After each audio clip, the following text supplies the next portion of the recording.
देवी सुरेश्वरि भगवति गंगे त्रिभुवनतारिणि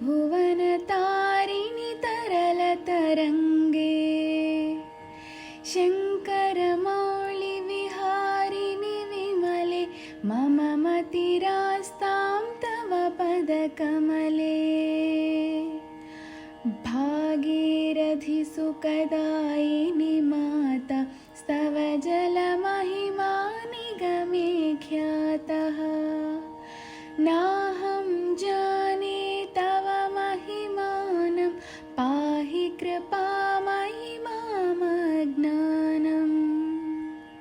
हरिपदपाद्यतरङ्गिनि गङ्गे हिमविधुमुक्ता धवलतरङ्गे दूरीकुरु मम दुष्कृतिभारं गुरुकृपया भवसागरपारम्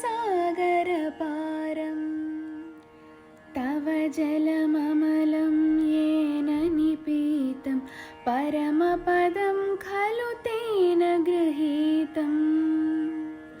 मातर्गङ्गे त्वयि यो भक्तः किल तं द्रष्टुं नयमः शक्तः पतितोद्धारिणि जाह्नवी गङ्गे खण्डितगिरिवरमण्डितभङ्गे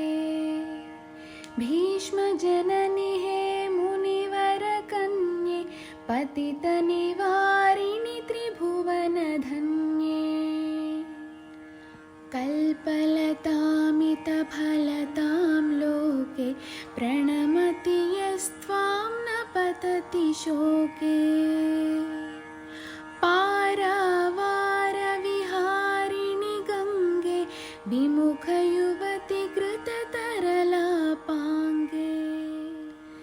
तव चेन्मातः स्तोत्रं स्नातः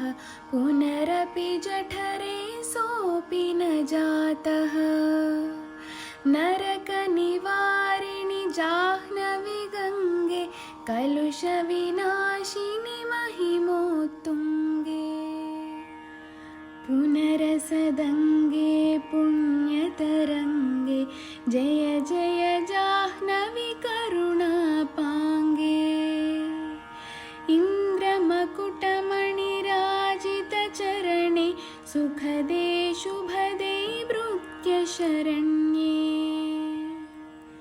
रोगं शोकं तापं पापं हर मे भगवति कुमतिकलापम्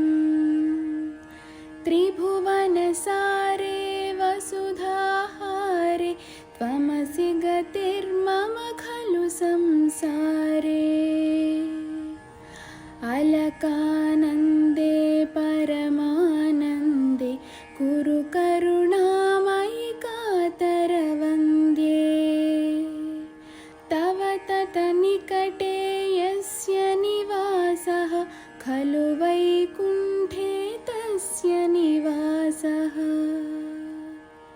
वरमिह नीरेकमठो मीनः किं वा तीरे शरटः क्षीणः अथवा स्वपचो मलिनो दीनः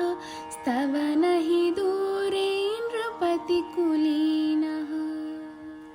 भो भुवनेश्वरि पुण्ये धन्ये देवी द्रवमयि मुनिवरकन्ये गङ्गास्तवमिममलं नित्यं पठति नरो यः स जयति सत्यम् येषां हृदये गङ्गा भक्तिः स्तेषां भवति सदा सुखमुक्तिः मधुराकान्ता मच्कठिकाम्भिः परमानन्दकलितललिताभिः गङ्गास्तोत्रमिदं भवसारं वाञ्छितफलदं विमलं सारम्